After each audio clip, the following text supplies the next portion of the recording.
Sehingga kesimpulannya adalah lafaz-lafaz yang dibaca rofa itu kedudukannya ketika berkedudukan salah satu dari 7 kedudukan. Yang pertama adalah fa'il ya, contohnya seperti koma Zaidun, koma telah berdiri siapa Zaidun Zaid. Ini lafaz yang dibaca rofa.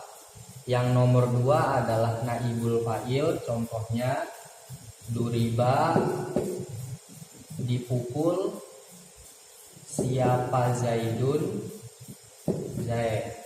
Ini yang nomor 2 naibul fa'il.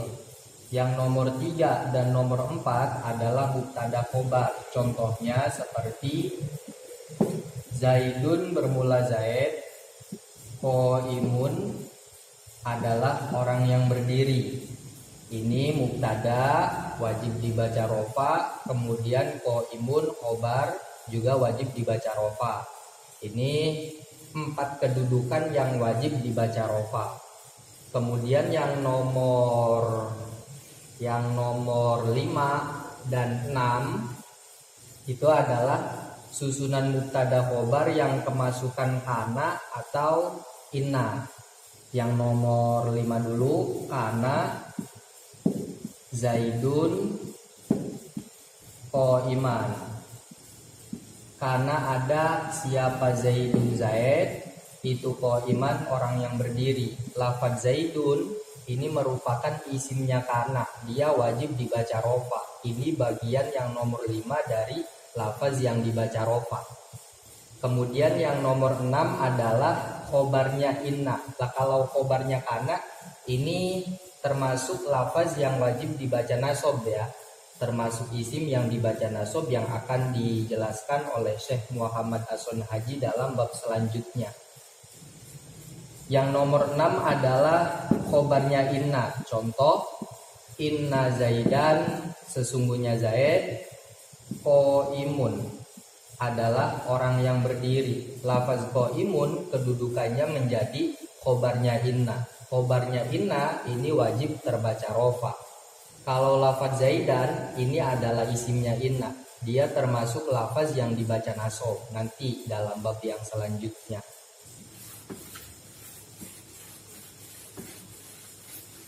Kemudian yang nomor 7 adalah tawabi' atau isim-isim yang ikut atau lafaz-lafaz yang ikut pada lafaz lain yang dibaca rofa. Yang ada 4 itu. Yang pertama adalah na'at. Contohnya adalah seperti ja'a telah datang siapa Zaidun Zaid, al-akilu yang berakal siapa Zaid. Lafaz al-akilu ini dia i'rabnya rofa karena dia adalah lafaz yang ikut pada lafaz lain yang dibaca rofa, yakni ikut pada lafaz Zaidun. Ini ya tawabi yang pertama na'at. Kemudian yang kedua adalah atof. Contohnya seperti ja'a telah datang siapa Zaidun Zaid, wa amrun dan amr. Lafaz amrun ini lafaz yang wajib dibaca rofa. Kenapa? Karena dia ikut pada lafaz lain yang dibaca rofa, yakni ikut pada lafaz Zaidun. Dia namanya matuf, Zaidun namanya matuf alaih. Kalau ini al-akilu namanya na'at, Zaidunnya lafaz yang diikutinya namanya man'ut. Kemudian yang nomor 3 adalah taukid. Seperti yang dijelaskan sebelumnya, taukid ada 2, ada taukid lafzi, ada taukid maknawi. Kita contohkan yang taukid maknawi saja, seperti ja'a telah datang siapa Zaidun Zaid, nafsuhu yaitu dirinya Zaid. Ini namanya taukid, ini namanya muakkad. Taukid di sini dia i'rabnya wajib rofa sebab dia ikut pada lafaz Zaidun yang merupakan i'rabnya rofa juga. Yang terakhir adalah badal. Contohnya seperti ja'a Zaidun al-farosu. Ja'a telah datang siapa Zaidun Zaid, al-farosu yakni kuda. Lafaz al-farosu ini namanya badal, lafaz Zaidun ini namanya mubdal minhu. Badal i'rabnya harus ikut pada mubdal minhu. Karena mubdal minhunya yakni lafaz Zaidun i'rabnya rofa, maka badalnya yakni lafaz al-farosu i'rabnya juga harus rofa. Itu ulasan tentang lafaz-lafaz yang wajib dibaca rofa. Kemudian dalam jurumiyah bab selanjutnya adalah menjelaskan tentang lafaz-lafaz yang wajib dibaca nasab. Ada 15 jumlahnya. Langsung yang pertama adalah maf'ul bi. Secara pengertian maf'ul bi itu adalah al-ismu al-mansubu alladzi yaqau alaihil fi'lu, yakni isim yang dibaca nasab yang kejatuhan fi'il atau menjadi objek pekerjaan. Contohnya seperti doroba amrun zaidan. Doroba memukul siapa amrun, amr, zaidan terhadap zaid. Kalau maf'ul bi secara simbol adalah mimfa. Secara cara bacanya bisa terhadap, bisa kepada, bisa akan, tinggal dikondisionalkan. Nah, lafaz zaidan kedudukannya ini menjadi maf'ul bi. Tinggal kita sesuaikan dengan pengertian maf'ul bi, isim ya. Zaidan itu isim, jelas ada tanwinnya. Kemudian dia juga dibaca nasab, ini i'rabnya nasab, tanda nasabnya fathah sebab dia isim mufrad. Kemudian dia merupakan objek dari sebuah pekerjaan. Pekerjaannya itu adalah pemukulan. Fa'ilnya atau pelaku pekerjaannya adalah amr. Yang menjadi objek pemukulan adalah zaidan. Sehingga lafaz zaidan di sini sudah sesuai dengan pengertian maf'ul bi. Ini kemudian maf'ul bi itu ada dua, sama seperti dalam bab fa'il. Ada maf'ul bi isim zohir, ada maf'ul bi isim domir. Kalau contoh zaidan, ini termasuk maf'ul bi yang isim zohir. Untuk maf'ul bi isim domir, contohnya itu seperti yang ada dalam amthilah tasrifiyah. Seandainya dia maf'ul bih dari fi'il berupa berupa fi'il madi, berarti contoh begini: dorobahu, dorobahuma, dorobahum, dorobaha, dorobahuma, dorobahunna. Doroba memukul siapa dia laki-laki satu terhadap dia laki-laki satu. Ini hu-nya, humanya, kemudian humnya. Ini merupakan maf'ul bih berupa isim domir. Kalau dalam bab fa'il kan ada fa'il isim domir yang mustatir dan fa'il isim domir yang bariz ya. Ada yang tidak terlihat atau tersimpan, ada juga yang terlihat atau tampak baris. Kalau dalam maf'ul bi isim domir, semuanya itu berupa maf'ul bi isim domir yang baris, yang tampak. Tidak ada istilahnya maf'ul bi isim domir yang mustatir. Dan kalau dalam maf'ul bi, istilahnya itu ada maf'ul bi isim domir muttasil. Seperti contoh-contoh ini ya. Ini isim domir yang muttasil. Ada juga maf'ul bi isim domir yang munfasil, seperti iyahu, iyahuma, iyahum, iyaha, iyahuma, iyahunna. Itu semuanya iyahu, iyahuma, iyahum dan seterusnya merupakan maf'ul bi isim domir yang munfasil. Munfasil itu artinya terpisah, sebab iyahu, iyahuma, iyahum dan seterusnya ketika kita rangkai menjadi kalam, kita ucapkan semisal doroba zaidun iyahu. Iyahu ini berpisah dengan lafaz yang sebelumnya, berpisah dengan lafaz yang sebelumnya. Tapi kalau domir mutasil dia sambung dengan lafaz yang sebelumnya. Semisal dorobahu, ini kan hu-nya nyambung dengan lafaz yang sebelumnya gitu. Itu macam dari maf'ul bih. Ada isim zohir, contohnya zaidan pada lafaz doroba amrun zaidan. Ada isim domir. Nah, isim domir ini ada yang muttasil seperti contohnya hu dalam rangkaian dorobahu, huma dalam rangkaian dorobahuma. Ada yang munfasil seperti contoh iyahu dalam rangkaian doroba zaidun iyahu, atau iyahuma dalam rangkaian doroba zaidun iyahuma, begitu. Nah, ini kalau seandainya fiilnya kita ganti fiil mudhore, ya tinggal diganti fiil mudhore, jadinya yadribuhu, yadribuhuma, yadribuhum, yadribuha, dan seterusnya. Atau kita ganti fiil amr, berarti idribhu, idribhuma, idribhum, idribha, dan seterusnya. Atau kita ganti fiil nahi, berarti la yadribhu, la yadribhuma, la yadribhum, la yadribha, la yadribhuma, la yadribhunna, dan seterusnya. Tinggal ganti saja fiilnya gitu. Ini maf'ul bih. Kemudian bagian nomor 2 dari lafaz yang wajib dibaca nasab namanya adalah maf'ul mutlak, atau nama lainnya adalah masdar. Secara pengertian, masdar atau maf'ul mutlak itu adalah al-ismu al-mansubu alladzi yuzkaru salisan fi tasrifil fi'li, yakni isim yang dibaca nasab yang datang di urutan nomor 3 dalam tasrifannya fi'il. Contoh semisal doroba yadribu, doroba yadribu dorban. Atau contoh lain nasoro yansuru nasron. Yang nomor 3 itu namanya adalah masdar atau maf'ul mutlak. Dan dia termasuk isim yang wajib dibaca nasab. Kita rangkai dalam kalam, contohnya semisal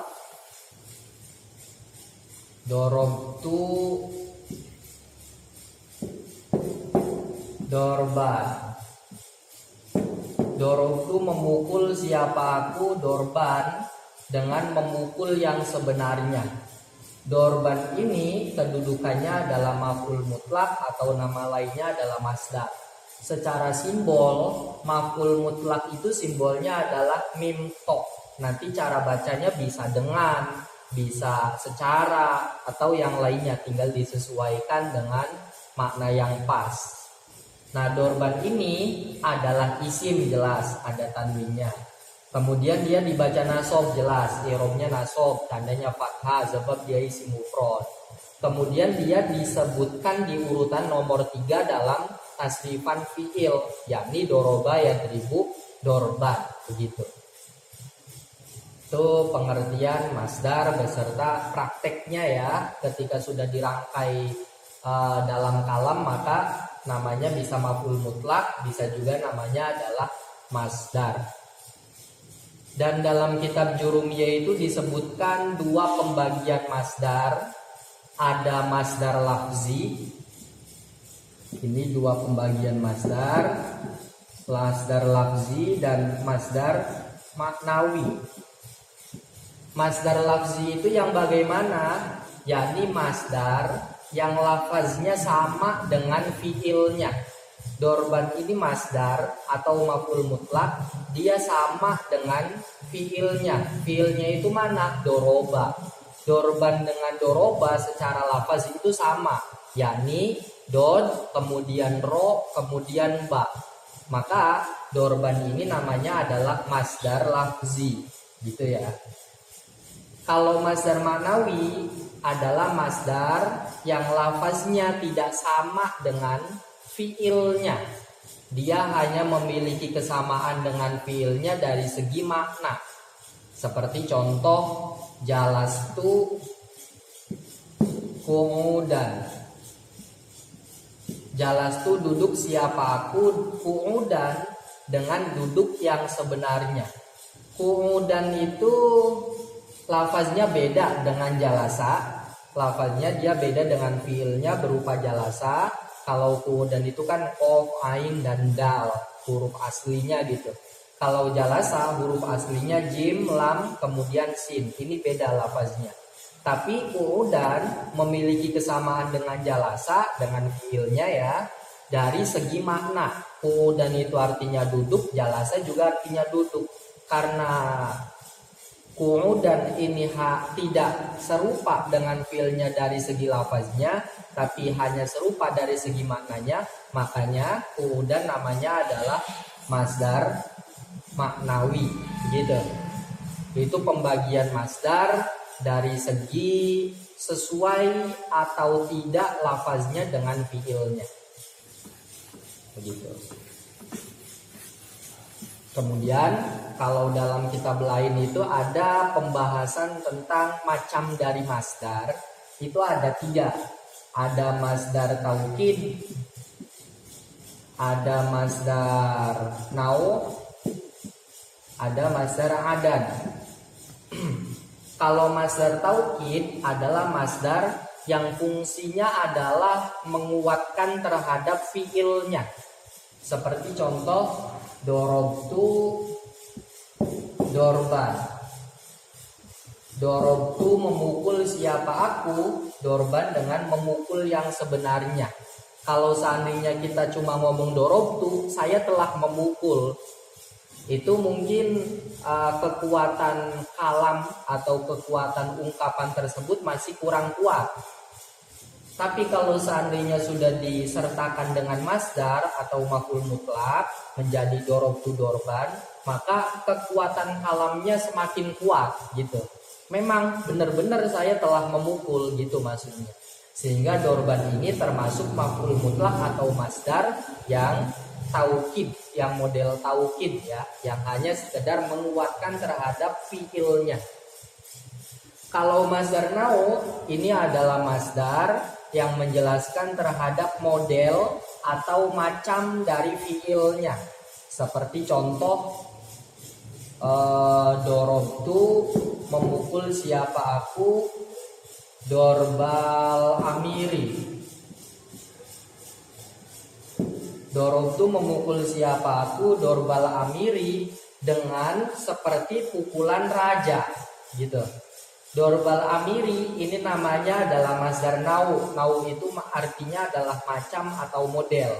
Dia dorbal amiri menjelaskan terhadap model dari fiilnya, model dari pukulannya bagaimana. Soalnya ketika kita ucapkan dorobtu, saya telah memukul, ini kan masih belum terlalu jelas ya, pukulan yang kencang atau yang pelan atau yang bagaimana. Tapi setelah disampaikan masdar nau, maka jelas, oh pukulan saya itu adalah pukulan yang seperti pukulan seorang raja gitu. Kemudian yang nomor 3 adalah masdar adad. Kalau masdar adad ini adalah masdar yang menjelaskan terhadap bilangan atau jumlah dari fiilnya. Seperti contoh dorobtu dorbata ini. Dorobtu memukul siapa aku, dorbata ini dengan 2 kali pukulan. Ini namanya masdar adad. Adad itu artinya bilangan atau jumlah atau angka. Ketika kita hanya mengucapkan dorobtu, saya telah memukul, ini kan masih belum jelas berapa kali memukulnya dan seterusnya. Setelah ditampilkan dorbata ini yang merupakan masdar adad, sehingga kita tahu dari kandungan kalam ini, oh berarti pukulannya itu adalah 2 kali pukulan begitu. Itu masdar adad gitu ya. Macam dari masdar ada taukid, ada nau, ada adad beserta contoh-contohnya begini. Udah. Kemudian yang selanjutnya isim yang dibaca nasab adalah zorof. Zorof ini ada 2 ya. Ada zorof zaman, ada zorof makan. Kita contohkan dulu zorof zaman, semisal Zaidun yata'allamu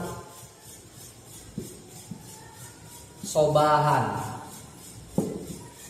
Zaidun bermula Zaid, itu yata'allamu belajar siapa Zaid, sobahan di pagi hari. Lafaz sobahan kedudukannya adalah menjadi zorof zaman. Zorof zaman simbolnya itu za. Nanti cara bacanya bisa di atau pada atau dalam gitu. Tinggal pilih, disesuaikan dengan makna yang pas. Kemudian untuk zorof zaman itu pengertiannya adalah isim yang dibaca nasob, isim yang menunjukkan makna waktu yang dibaca nasob dengan mengira-ngirakan maknanya fi. Kita buktikan dalam contoh sobahan itu isim, oke. Yang dibaca isim yang menunjukkan makna waktu, ya sobahan itu kan waktu ya, waktu pagi. Kemudian dia dibaca nasob, ya dibaca nasob, tanda nasobnya fathah sebab sobahan adalah isim mufrad. Kemudian dia mengira-ngirakan maknanya fi. Maka dari itu cara bacanya kalau zorof zaman adalah di atau pada atau dalam. Di, pada, atau dalam merupakan perwujudan dari maknanya fi. Begitu. Itu zorof zaman. Kalau zorof makan contohnya seperti Zaidun yata'allamu amamal fasli semisal. Zaidun bermula Zaid, itu yata'allamu belajar siapa Zaid, amamal fasli di depan kelas. Amamal fasli ini kedudukannya adalah menjadi zorof makan. Zorof makan simbolnya adalah zo mim, ya, zo mim. Nanti cara bacanya sama seperti zorof zaman, bisa di, bisa pada atau dalam. Pengertian dari zorof makan adalah isim yang menunjukkan makna tempat yang dibaca nasob yang mengira-ngirakan maknanya fi. Kita praktekkan dalam contoh amamal fasli. Amama ini isim, ya. Kemudian dia menunjukkan makna tempat, ya. Di depan itu kan tempat. Kemudian dia dibaca nasob, ya. Dibaca nasob. Tanda nasobnya fathah sebab dia isim mufrad. Kemudian dia mengira-ngirakan mananya fi, ya kan kita cara bacanya di atau pada atau dalam. Itu merupakan perwujudan dari makna yang dikandung oleh zorof makan. Begitu. Ini ya. Nah kalau itu ada istilah zorof zaman. Zorof zaman atau zorof makan muttasorif. Ada istilah ghairu muttasorif. Kalau zorof zaman muttasorif atau zorof makan muttasorif adalah zorof yang bisa berkedudukan sebagai zorof atau berkedudukan sebagai kedudukan selain zorof. Semisal menjadi mubtada atau menjadi khobar atau menjadi fa'il. Seperti contoh semisal usolli yaumal jum'ati. Usolli sholat siapa aku yaumal jum'ati di hari Jumat. Lafaz yaumal jum'ati ini kedudukannya menjadi zorof zaman. Nah, lafaz yaumul jum'ati yang di dalam contoh ini berkedudukan menjadi zorof zaman, dia juga bisa berkedudukan sebagai mubtada. Semisal yaumul jumu'ati mubarakun. Semisal yaumul jumu'ati bermula hari Jumat, mubarakun adalah hari yang diberkahi, apa? Yaumul Jumat. Nah ini lafaz yaumul Jumatnya menjadi mubtada. Kalau di sini yaumul Jumatnya menjadi zorof zaman. Oh dia bisa menjadi zorof zaman dan bisa menjadi mubtada, berarti dia adalah termasuk zorof yang mutasorif. Kalau zorof yang ghairu mutasorif adalah zorof yang hanya bisa berkedudukan menjadi zorof atau yang serupa dengan zorof. Yang serupa dengan zorof itu menjadi majrur dari huruf jer. Contohnya itu seperti inda ya. Semisal Zaidun jalasa, jangan panjangan. Ajlisu indaka. Ajlisu duduk siapa aku, indaka di sampingmu. Ini menjadi zorof makan. Lafaz indaka ini tidak bisa ditarkib selain zorof makan. Semisal kita tarkib menjadi mubtada, indaka bermula, atau kita tarkib menjadi khobar, indaka itu di sampingmu. Itu nggak bisa, ya, nggak bisa. Kalau yang pembahasan dalam khobar ghairu mufrad, zorof bisa menjadi khobar, itu karena mengira-ngirakan istaqorro atau mengira-ngirakan kainun yang sebenarnya yang menjadi zorof itu bukan zorofnya, tapi lafaz yang dikira-kirakannya itu, gitu. Sehingga lafaz indaka karena dia hanya bisa ditarkib atau dijadikan kedudukan zorof, maka dia namanya adalah zorof ghairu mutasorif. Atau yang serupa dengan zorof itu maksudnya ketika dimasuki huruf jer ya, semisal kharajtu min indika. Kharajtu keluar siapa aku, min indika dari sisimu. Lafaz indaka ini dia menjadi majrur dari huruf jer min. Ini namanya syibeh zorof atau lafaz yang menyerupai zorof.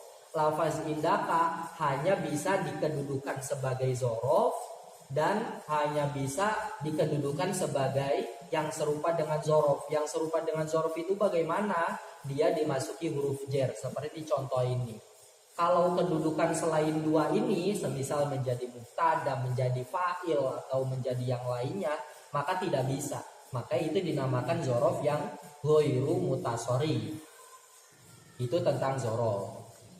Untuk contoh-contoh zorof yang lain tinggal disesuaikan. Itu dalam Jurumiyah banyak sekali contoh dari zorof. Kemudian yang selanjutnya adalah hal ya. Hal ini kedudukan yang wajib dibaca nasab juga. Yang ya contohnya adalah semisal Ja'a Zaidun Rokiban. Ja'a telah datang siapa Zaidun Zaid, Rokiban halnya orang yang berkendara. Lafaz Rokiban kedudukannya adalah menjadi hal. Simbol dari hal adalah ha dan alif. Ya, cara bacanya adalah halnya. Ja'a telah datang siapa Zaidun Zaid, Rokiban halnya orang yang berkendara, gitu. Secara pengertian hal adalah al-ismu, al-mansubu, al-mufassiru, liman bahama minal hayati, yakni isim yang dibaca nasab yang menjelaskan tentang keadaan yang masih samar, yang menjelaskan tentang kondisi yang masih samar. Kita praktekkan. Rokiban kedudukannya menjadi hal, dia itu isim. Ya, isim sebab ada tanda tanwinnya. Kemudian dia i'rabnya nasab ya. Tandanya adalah fathah sebab rokiban adalah isim mufrad. Kemudian lafaz rokiban ini menjelaskan tentang keadaan yang masih samar. Keadaan apa? Keadaan datangnya Zaid. Gitu. Ini keadaan namanya. Keadaan itu maksudnya fiilnya ya. Pekerjaannya itu keadaan. Kalau kita ucapkan Ja'a Zaidun saja kan Zaid datang. Iya, Zaid datang. Bagaimana keadaan Zaid datang itu? Apakah dengan membawa roti atau dengan berceceran darah dan seterusnya? Itu maksud dari keadaan datang. Dan lafaz rokiban ini menjelaskan terhadap kesamaran kedatangan Zaid. Ja'a Zaidun rokiban. Oh, si Zaid datangnya itu dengan cara berkendara. Sehingga rokiban ini adalah isim yang dibaca nasab yang menjelaskan tentang keadaan datang yang masih samar.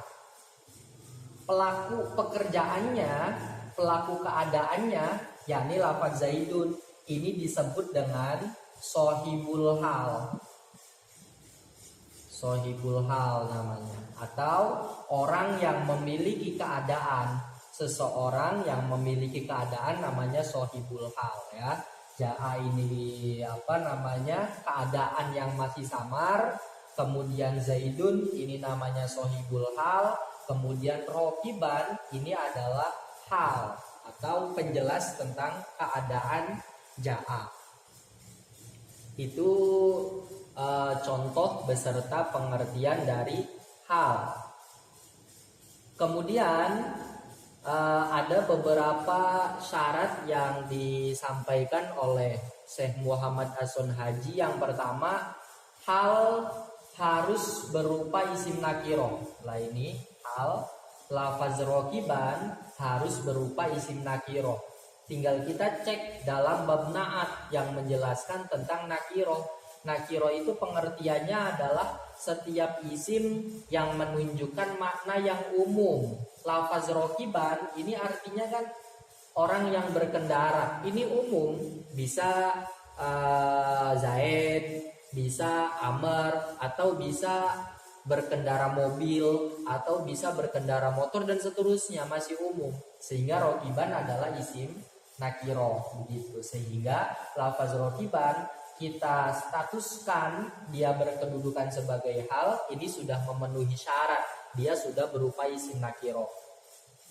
Kemudian syarat yang kedua, hal itu harus terletak setelah sempurnanya kalam. Atau istilahnya dalam nahwu itu nanti ada kalam tam, ada kalam nakis ya. Kalam tam dan kalam nakis. Kalau dalam bahasa Indonesia ada istilah SP, subjek predikat. Kalau dalam ilmu nahwu ada istilah fi'il, fa'il yang nanti dinamakan jumlah fi'liyah, ada lagi mubtada khobar yang nanti dinamakan sebagai jumlah ismiyah. Nah, kalau dalam bahasa Indonesia ketika sudah ada subjek, sudah ada predikat, maka itu adalah kalimat yang sempurna.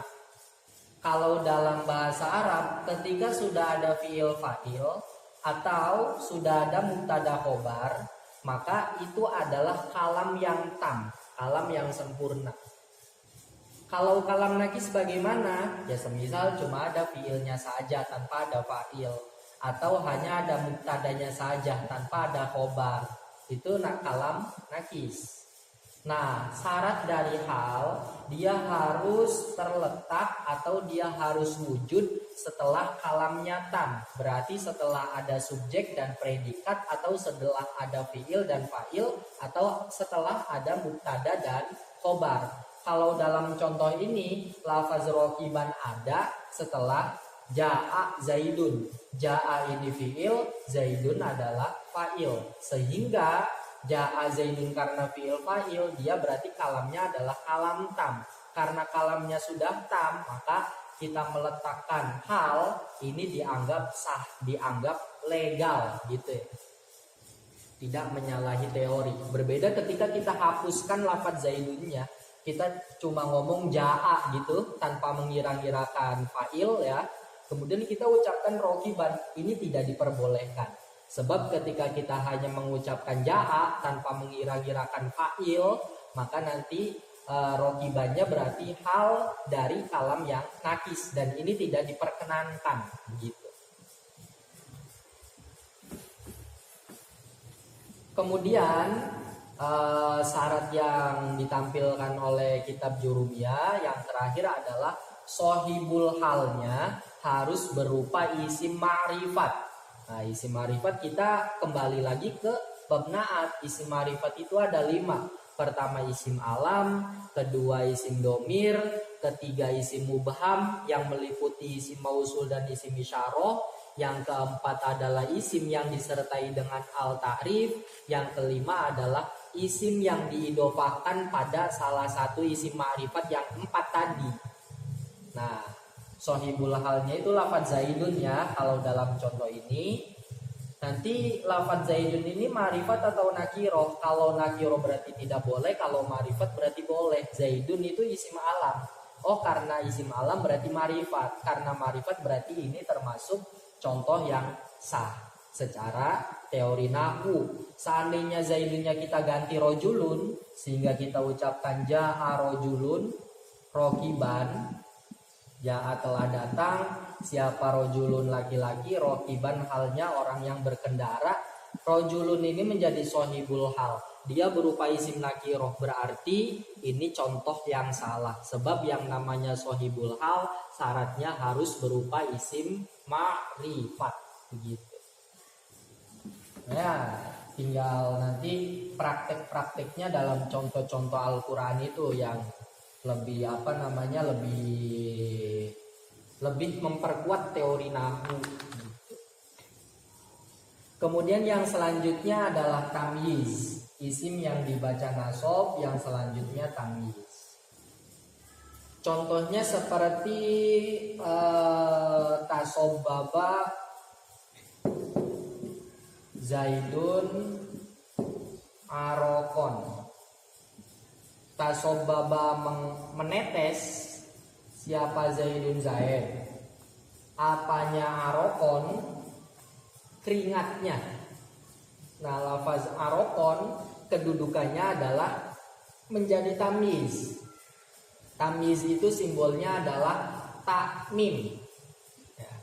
Cara bacanya adalah apanya. Tasobbaba menetes, siapa zaidun zaid, apanya arokon, keringatnya. Itu tamyiz. Secara pengertian, tamyiz adalah al-ismu al-mansubu al-mufassiru liman bahama minazawati, yakni isim yang dibaca nasab yang menjelaskan tentang zat yang masih samar. Ini beda tipis dengan hal ya.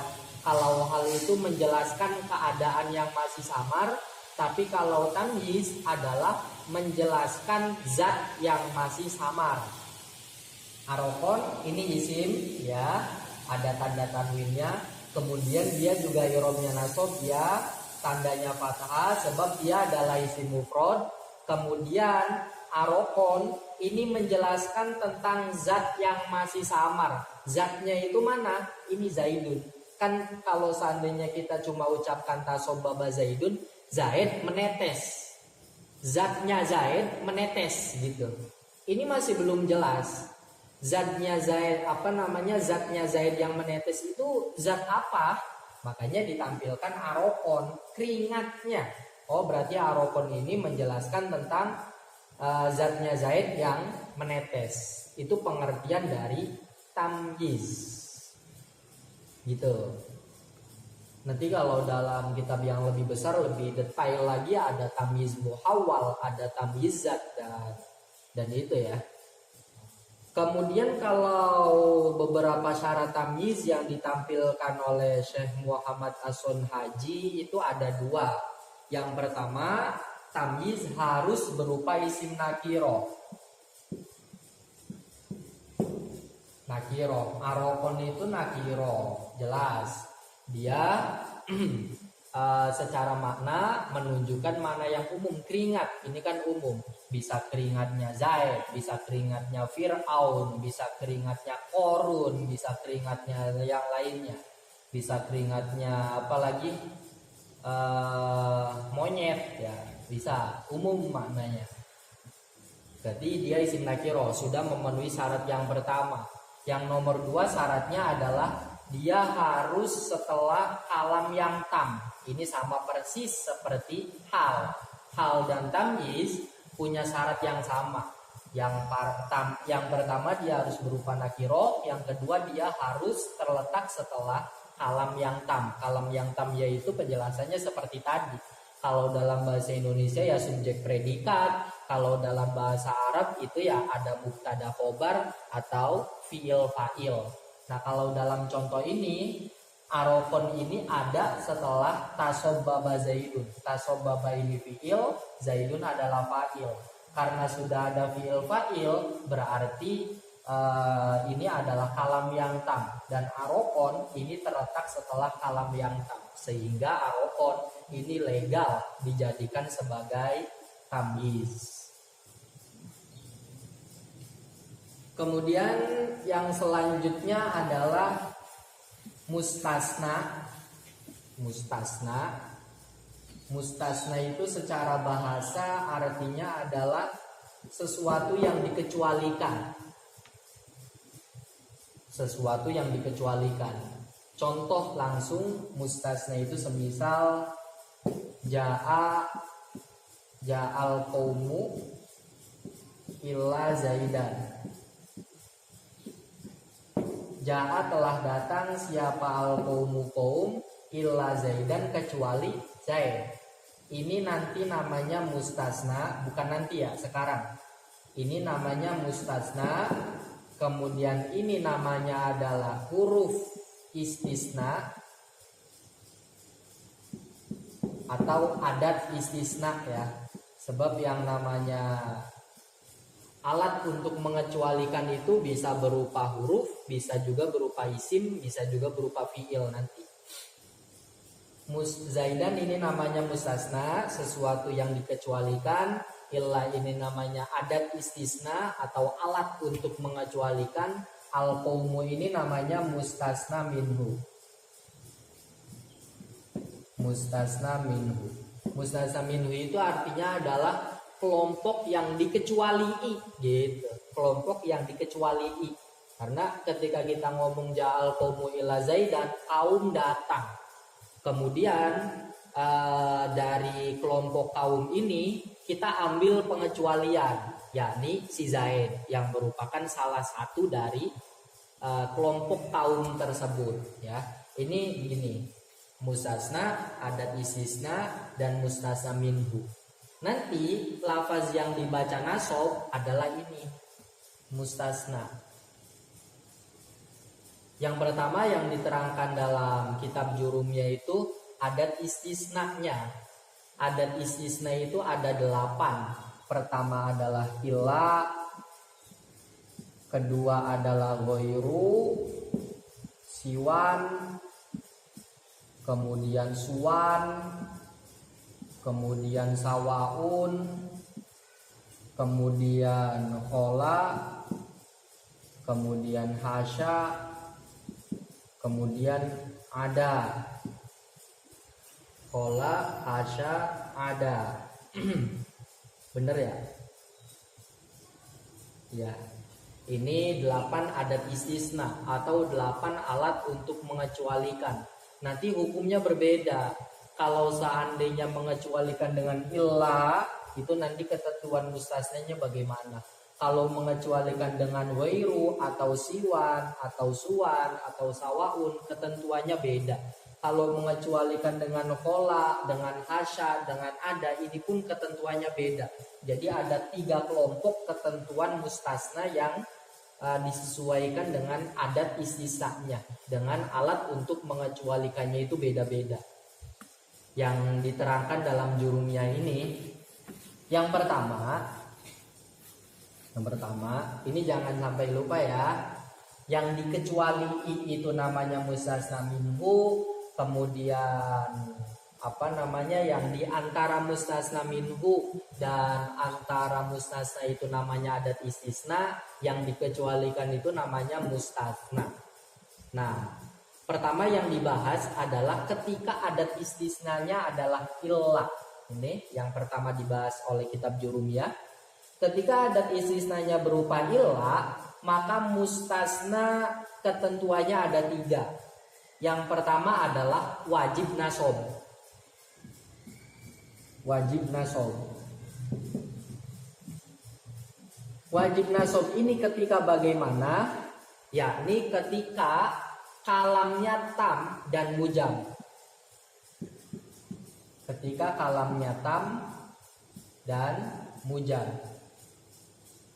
Kalam tam itu seperti yang tadi, dia sudah ada subjek dan sudah ada predikat, atau sudah ada fiil dan sudah ada fa'il, atau sudah ada mubtada dan sudah ada khobar. Itu namanya kalam tam.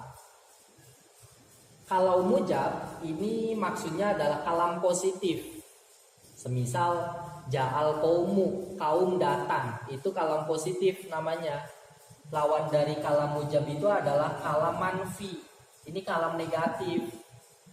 Nanti kalam negatif itu semisal maja'al qaumu, maja'a, tidak datang siapa al qaumu, kaum, tidak datang siapa kaum. Itu namanya kalam manfi atau kalam negatif. Nah, ketika kalamnya adalah kalam tam dan mujab, maka mustasna wajib terbaca nasab. Seperti contoh ini, ja'a telah datang siapa al qaumu qaum illa zaidan, kecuali zaid. Ini mustasna, dia wajib nasab. Kenapa? Karena kalam yang sebelumnya merupakan kalam tam. Jelas kalam tam, sudah ada fiil dan sudah ada fa'il.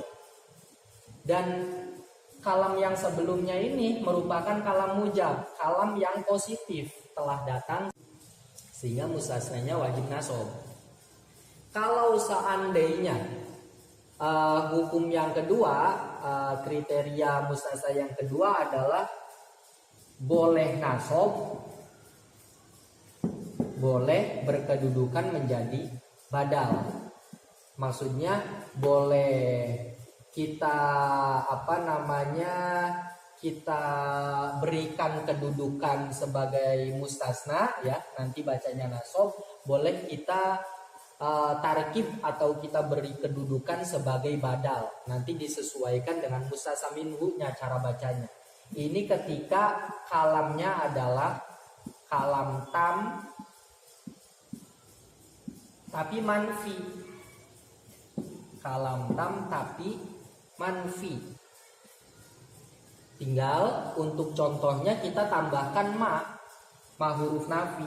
Ma ja'a, tidak datang siapa al qaumu, qaum illa zaidan, kecuali zaid. Kita boleh baca nasab. Kalau kita baca nasab zaidan, berarti kedudukan zaidan adalah menjadi mustasna ya. Kita juga boleh bacanya adalah kita kedudukannya adalah badal. Nah, maksudnya dia menjadi badal dari mustasna minhu. Mustasnanya atau lafaz yang setelah adat istisnanya, ini lafaz zaidun, dijadikan sebagai badal dari lafaz al-qaumu yang selaku sebagai mustasna minhu. Mustasna minhunya ini al-qaumu, dia i'rabnya rofa. Berarti kalau dia menjadi badal, berarti ini juga harus rofa. Kita bacanya illa zaidun gitu.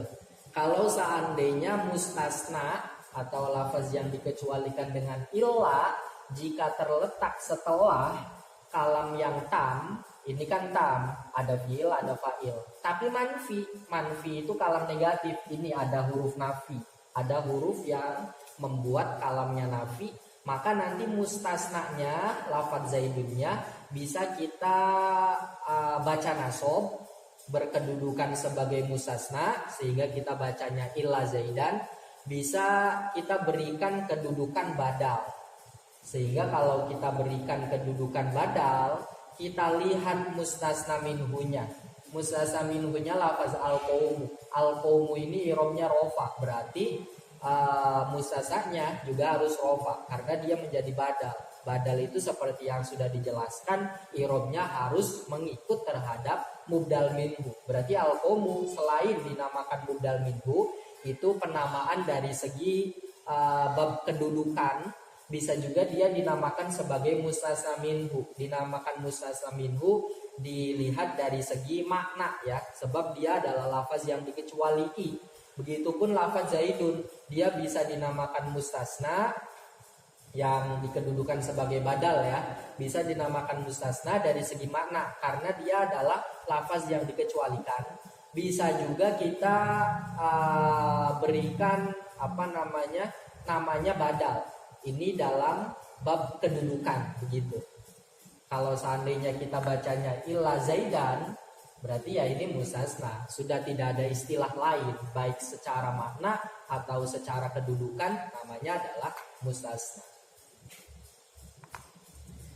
Kemudian yang terakhir, mustasna dengan illa itu adalah ala hasabil awamil, bahasanya dalam jurumiyah ala hasabil awamil, atau melihat terhadap amilnya.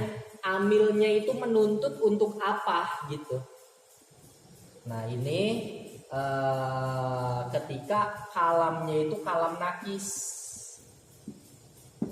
Jika kalamnya kalam nakis, seperti yang disampaikan di bab hal, kalam nakis itu adalah kalam yang kurang, karena dia hanya menyebutkan fiilnya saja, semisal, atau mubtadanya saja, itu namanya kalam nakis.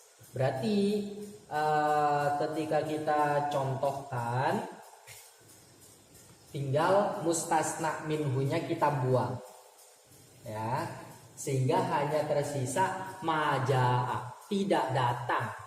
Lah ini cuman ada fiil, tidak ada fa'il, sehingga majaa ini adalah kalam yang nakis. Karena kalam yang nakis, maka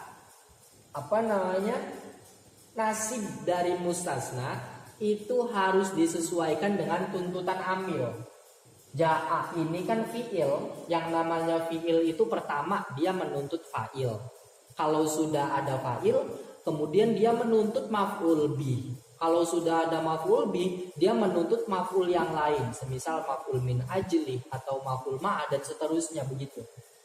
Nah, maja'a tidak datang, ini cuma ada fi'il. Berarti yang dituntut oleh ja'a yang merupakan amil, ya, apa berarti? Fa'il kan? Karena yang dituntut dia adalah fa'il, berarti mustasnanya berkedudukan sebagai fa'il. Maja'a tidak datang, siapa illa zaidun, kecuali zaid. Kedudukannya menjadi fa'il begitu. Karena ini kalamnya nakis. Kalau kalamnya nakis ya berarti mustasnanya itu tinggal disesuaikan dengan tuntutan amil itu apa. Semisal kita ganti, jangan ja'a, ro'aitu semisal, ma ro'aitu, tidak melihat siapa aku. Ini sudah ada fi'il, sudah ada fa'il kan? Ya kan? Sudah ada fi'il, sudah ada fa'il. Tapi dia nakis. Nakis dalam segi apa? Dia belum ada maf'ul bih. Begitu. Belum punya maf'ul bih. Tapi langsung membuat pengecualian. Belum ada maf'ul bih, kok dia membuat pengecualian untuk maf'ul bih, itu maksudnya. Kalau seandainya kita ucapkan maro'a itu tidak melihat siapa aku, al-qauma terhadap kaum, illa zaidan, kecuali zaid, ini berarti nanti kalamnya tam, sebab sudah ada fi'il, sudah ada fa'il, dan sudah ada maf'ul bih. Dan istisna ini, pengecualian ini adalah untuk mengecualikan maf'ul bih. Gitu ya. Ini namanya kalam yang tam. Tapi kalau seandainya al-qauma kita hapus, sedangkan illa zaidun ini sebagai pengecualian dari maf'ul bih. Tapi dalam faktanya di sini tidak ada maf'ul bih, sehingga dia divonis sebagai kalam yang nakis begitu. Ini sudut pandang nakisnya di situ. Karena istisnanya adalah sebagai pengecualian dari maf'ul bih. Padahal maf'ul bihnya tidak ada, berarti nakis. Nah, sudah ada fi'il, sudah ada fa'il, berarti yang dituntut oleh ro'ai, yang merupakan amil, yang selanjutnya yang dituntut oleh dia adalah maf'ul bih. Sehingga mustasnanya ini menjadi maf'ul bih.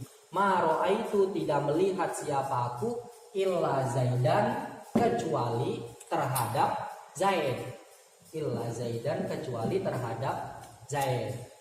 Mustasnanya menjadi maf'ul bih, sebab tuntutan amil yakni lafaz ro'ai adalah menuntut adanya maf'ul bih. Begitu.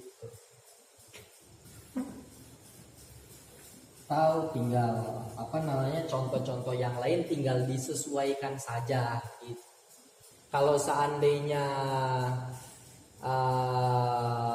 ya yang lain tinggal disesuaikan.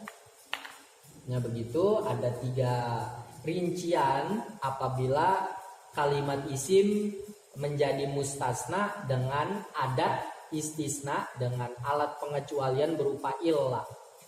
Sekarang kalau seandainya alat pengecualiannya adalah goiru, kemudian siwan, kemudian suwan, kemudian sawaun, maka mustasna wajib dibaca jer, gitu. Apapun kondisinya, mustasna wajib dibaca jer. Semisal kita pakai rincian yang dengan illah ya. Semisal ja'al qaumu, woi ro zaidin, kemudian maja'al qaumu woi ro atau goiru zaidin, kemudian maja'a goiru zaidin atau goiru. Ini kalau seandainya adat pengecualiannya memakai goiru atau siwan atau suwan atau sawaun, maka mustasnanya lafaz yang terletak setelah goiru, siwan, suwan, sawaun ini wajib terbaca jer. Kenapa wajib terbaca jer? Karena dia menjadi mudhof ilaih. Ini menjadi mudhof ilaih. Dan goiru, siwan, suwan, sawaun menjadi mudhof, gitu. Mudhof ilaih wajib dibaca jer, kan gitu. Sebab yang namanya goiru, siwan, suwan, sawaun ini adalah kalimat isim, gitu. Jadi adat istisna yang berupa kalimat isim. Maka mustasnanya karena menjadi mudhof ilaih dia harus dibaca jer. Nah, untuk rincian cara baca goirunya atau cara baca siwan, suwan, sawaunnya ini persis seperti mustasna dengan menggunakan illah. Kalau seandainya kalam yang sebelumnya adalah kalam yang tam dan mujab, ya, seperti contoh ja'al qaumu, ini kan tam sebab ada fiil, ada fa'il. Berarti mujab. Tam juga sebab kalamnya adalah kalam positif. Kalau kalam positif ya, ketika pengecualiannya menggunakan illah, maka mustasna wajib terbaca nasob, kan? Berarti goiro ini kita wajib baca nasob, atau nanti siwan kita wajib baca nasob, sawaan, suwan kita wajib baca nasob. Maksudnya pembacaan goiru itu sama persis dengan mustasna dengan menggunakan illah. Kalau seandainya kalamnya adalah kalam tam dan mujab, maka goiru ini wajib terbaca nasob. Seperti halnya mustasna dengan illah wajib terbaca nasob ketika kalamnya adalah kalam tam dan mujab. Ngerti ya?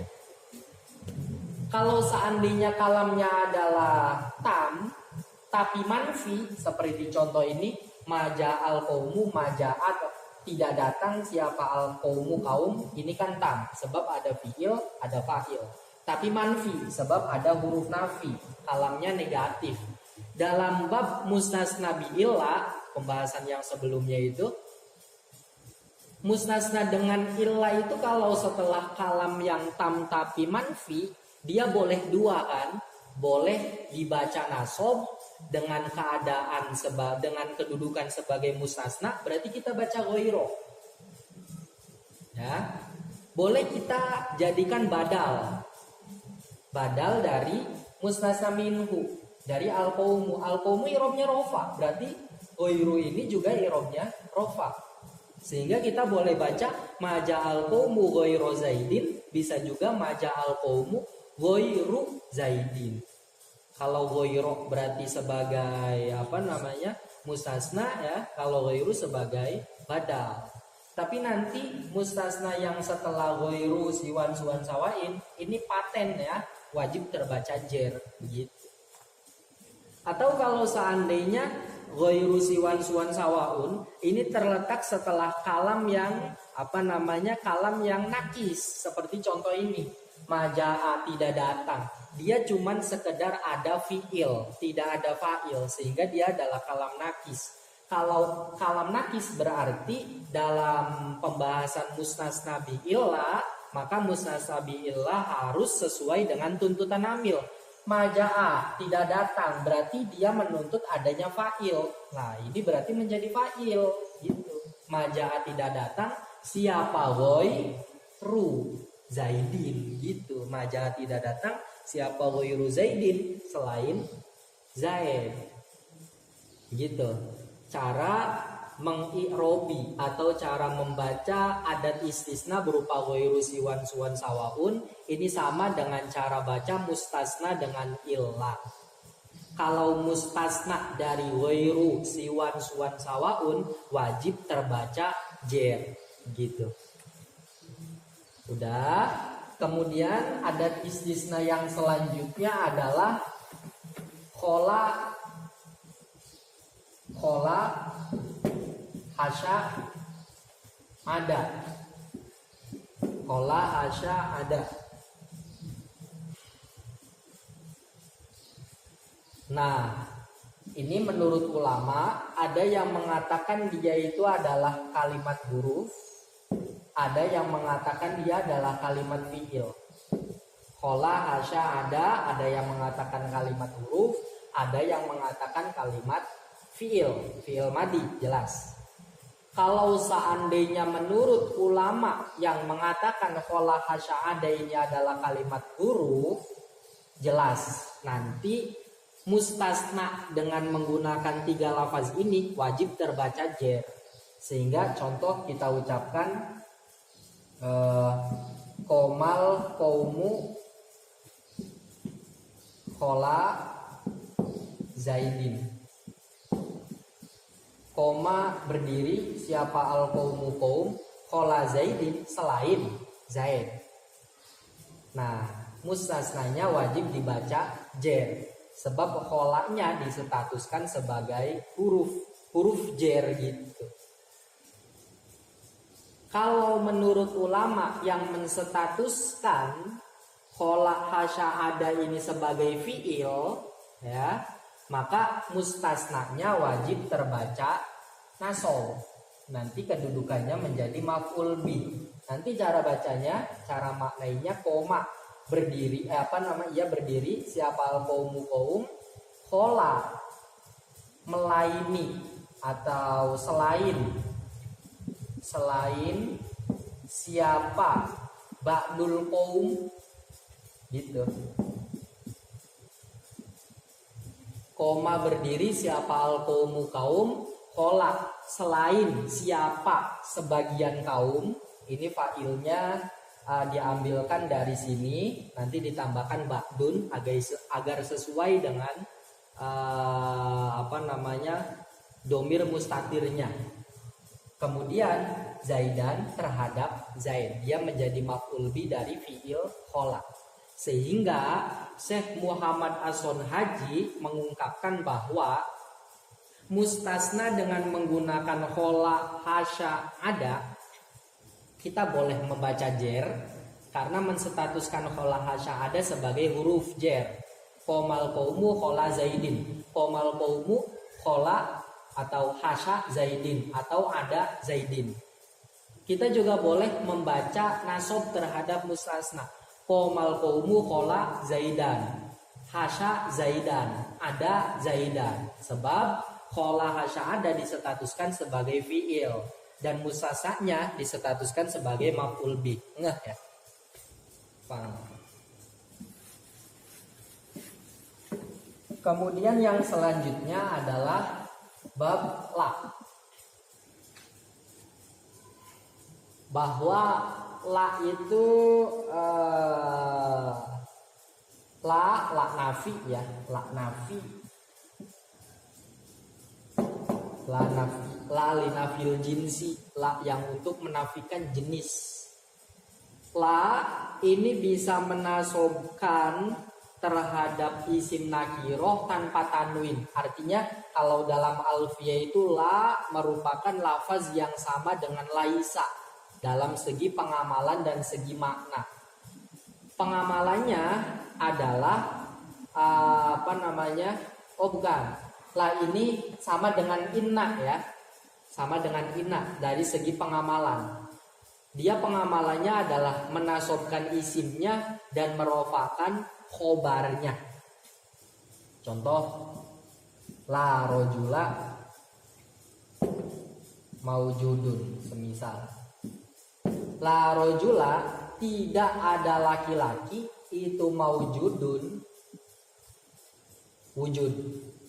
Rojula ini isimnya la, maujudun ini khobarnya la. La menasobkan isimnya dan merofakan khobarnya. Dan isimnya la ini jangan sampai kita beri tanwin, gitu. Jangan sampai kita beri tanwin. La rojula, tidak boleh la rojulan.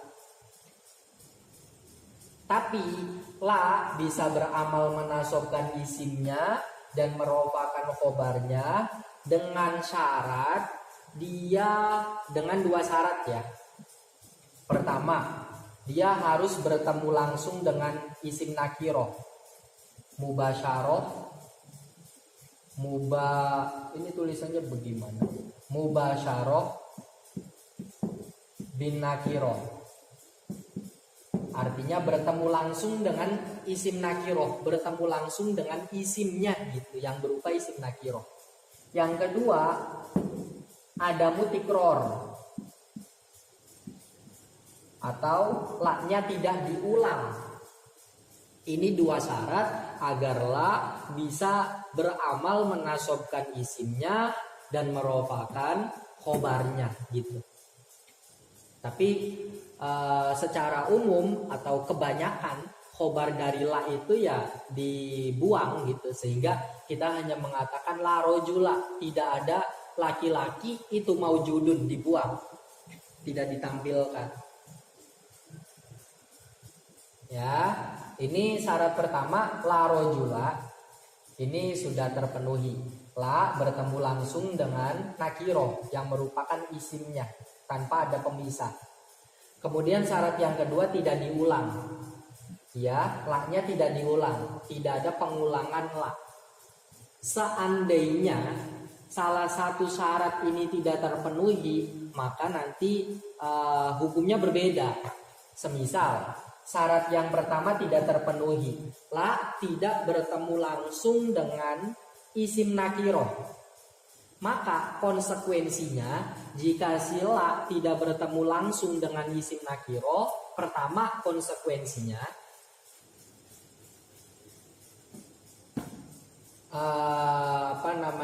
wajib kita membaca rofa terhadap isimnya la.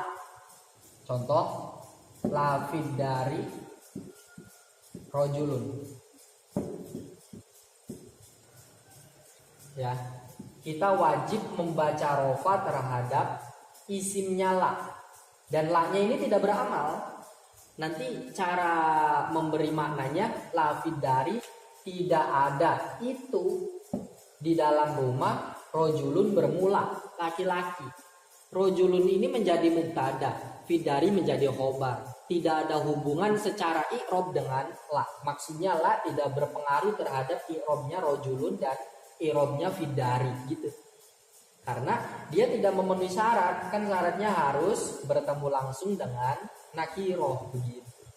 Itu konsekuensi pertama, isimnya ya atau isim nakirohnya gitu wajib dibaca rofa. Konsekuensi kedua, la-nya wajib untuk diulang. Ketika la tidak bertemu langsung dengan isim nakiroh, maka la harus diulang. Contoh, semisal kita ucapkan la fiddari rojulun walam ro'atun.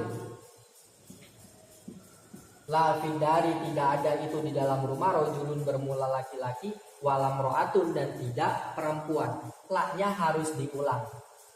Ya, ini konsekuensi ketika ketemu dengan isim nakiroh. Konsekuensi yang pertama, isim nakirohnya wajib terbaca rofa.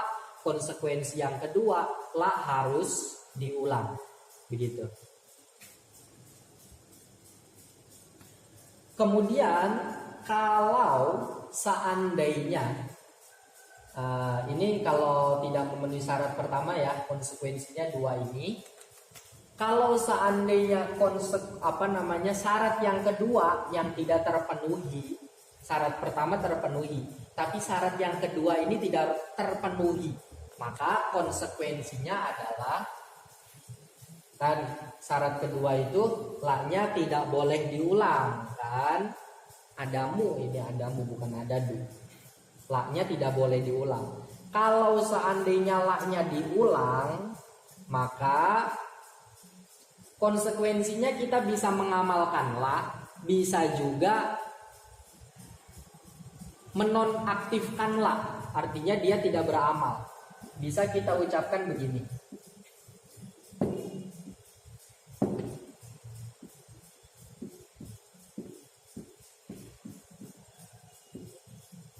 Kan syarat nomor 2 itu la-nya tidak diulang kan. Oke, syarat yang pertama dia langsung bertemu dengan isim nakiro ini terpenuhi. Tapi syarat yang kedua dia tidak boleh diulang, la-nya tidak boleh diulang, ini tidak terpenuhi. Di sini ada pengulangan la. La rojul fidari walam ro'ah. Ada pengulangan la sehingga dia syaratnya tidak terpenuhi. Kalau seandainya syarat yang kedua berupa tidak ada pengulangan yang tidak terpenuhi ini, maka kita boleh memilih. Kita bisa mengamalkan la, berarti kalau mengamalkan la, kita bacanya la rojula. Tidak ada laki-laki itu maujudun. Gitu nanti khobarnya kebanyakan dibuang. Fidari dalam rumah. Walam ro'atu dan tidak ada perempuan itu maujudun. Gitu. La-nya bisa beramal berupa menasobkan isimnya dan merofakan khobarnya yang disimpan ini. Isimnya jangan kasih tanwin ya, la rojula fidari walam ro'ata. Ini kalau kita mengamalkan la. Boleh juga kita tidak mengamalkan la. Kalau tidak mengamalkan la berarti cara bacanya la rojulun, tidak ada bermula laki-laki itu maujudun fidari dalam rumah. Atau la rojulun, tidak ada bermula laki-laki fidari tetap dalam rumah itu maujudun. Nanti khobarnya setelah fidari. Ini untuk memperbolehkan rojulun menjadi mubtada. Walam ro'atun gitu nanti. La rojulun fidari walam ro'atun. La-nya tidak beramal. Kita boleh memilih dua ya. Kalau seandainya syarat yang kedua bermula tidak ada pengulangan ini tidak terpenuhi, bisa kita mengamalkan la, menasobkan isim nakiro yang setelahnya. Bisa juga kita menonaktifkan la atau tidak memfungsikan la. Seperti contoh yang umum itu la haula wala quwata illa billah. Bisa kita bacanya la haula wala quwata, berarti itu dengan memfungsikan la. Bisa juga kita bacanya la haulun wala quwatun illa billah, berarti menonaktifkan atau tidak memfungsikan la. Gitu. Ini bab la ya. Kemudian apalagi 1 2 3 4 lagi 4 bisa. Yang keempat yang selanjutnya adalah berapa menit ya? Sejam 13. Buat. Yang selanjutnya adalah munada. Munada ini maknanya adalah sesuatu yang dipanggil ya. Maknanya sesuatu yang dipanggil. Nanti contohnya seperti ya Zaidu. Ya Zaidu, wahai Zaid. Ini namanya munada, ini namanya huruf nida. Ini namanya munada. Ya Zaidu, wahai Zaid. Namanya huruf nida, Zaidunya namanya munada. Dan nanti ada pembahasannya. munada ini ada 5 macam. Yang pertama adalah mufrad alam. Yang kedua adalah nakiroh maksudah.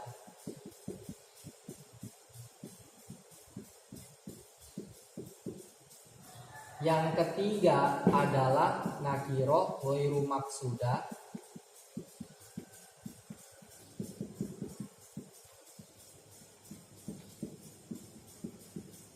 Yang keempat adalah mudhof.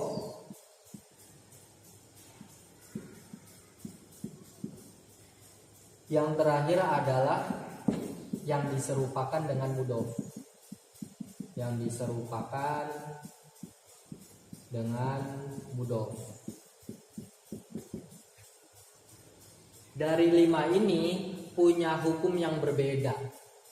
Mufrad alam itu maksudnya adalah alam, berarti nama ya, nama yang mufrad, yang bentuknya tunggal gitu. Maksudnya tunggal itu kalimatnya satu gitu ya, bukan mufrad maksudnya menunjukkan arti satu atau yang menjadi perbandingan dari tasniyah, bukan. Mufrad di sini adalah mufrad yang perbandingan dari murakkab.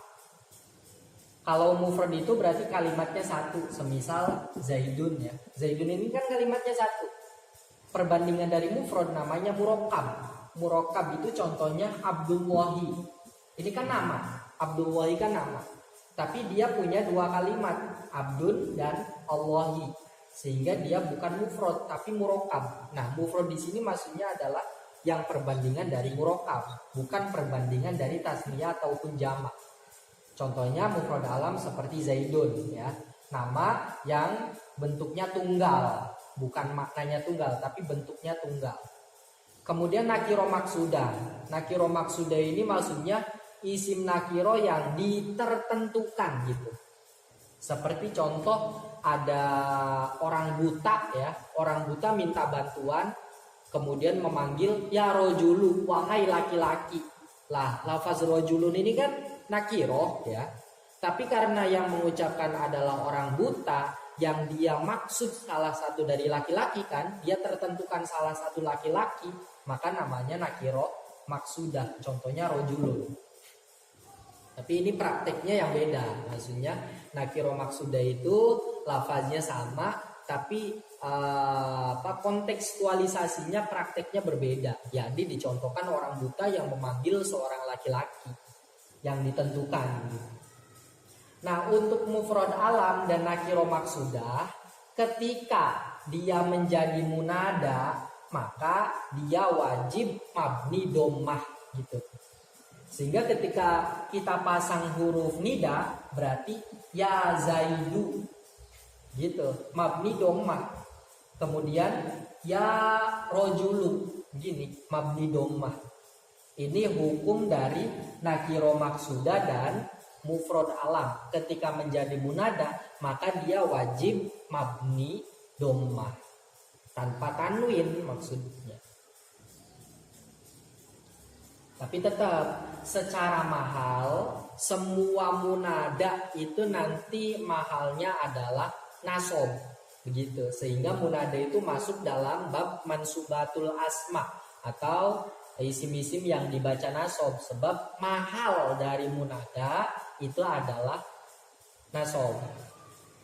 Karena begini, ketika kita ngomong ya Zaidu, hakikatnya itu ya, ini adalah pengganti dari fiil berupa ada'u. Ada'u ini artinya memanggil siapa aku, fiil dan fa'il kan, dia fiil mudhari. Sehingga ada'u memanggil siapa aku, Zaidu terhadap Zaid. Sehingga karena yang namanya munada itu ibarat maf'ul dari fiil yang digantikan huruf ya ini ya, berarti dia mahalnya nasob. Meskipun secara lafaz yang namanya munada, mufrad alam dan nakiro maksudah mabni dhammah, tapi secara mahal dia nasob. Sehingga maksudnya ketika kita atofkan, semisal ya Zaidu, kemudian kita beri semisal atof bayan ya Zaidu, maka kita bacanya akhoka. Atof bayan, nyatanya ya Zaidu wahai Zaid, akhoka, nyatanya saudaramu. Ini irobnya nasob, tanda nasobnya alif sebab dia asmaul khomsah. Kenapa dia irobnya nasob? Karena ikut pada mahalnya lafaz Zaidu yang aslinya merupakan maf'ul dari ad'u, yang setelah ad'u diganti ya, maka Zaidu bukan maf'ul lagi tapi munada. Tapi secara mahal dia masih nasob. Sehingga ketika kita beri atof bayan atau atof nasak gitu, ya Zaidu wa amron, bacanya begini, nasob gitu ya. Kemudian untuk nakiro ghairu maksudah, ini nakiro yang umum ya, nakiro yang tidak ditertentukan, contohnya seperti rojulun, laki-laki, ini kan umum maknanya.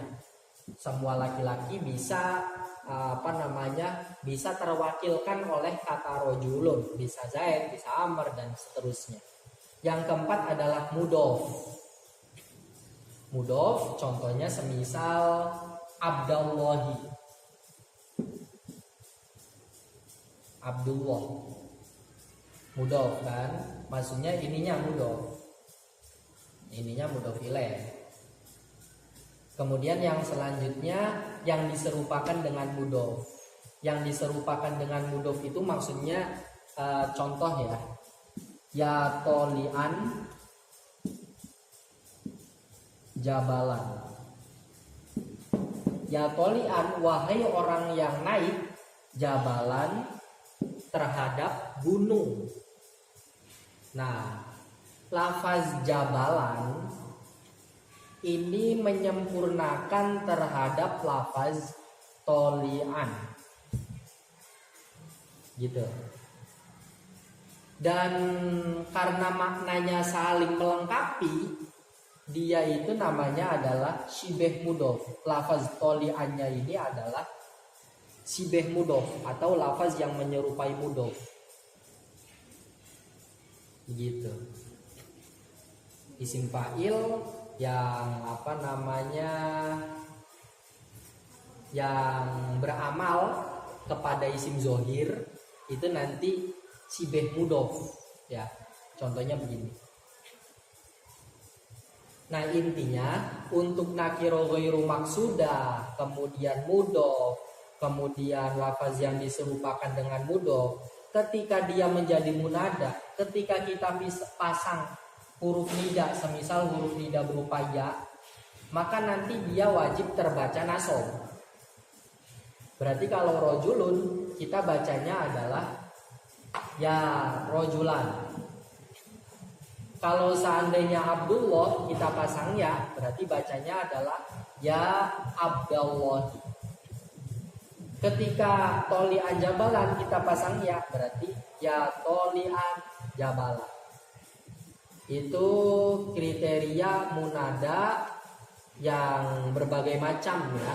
Ketika munadanya berupa mufrad alam atau nakiro maksudah, berarti harus mabni dhammah. Ketika nakiro ghairu maksudah atau mudof atau yang diserupakan dengan mudof, maka munada wajib nasob.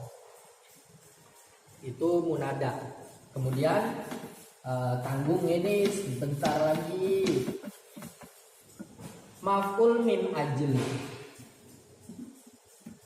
Maf'ul min ajli. Maf'ul min ajli, langsung ke contoh koma Zaidun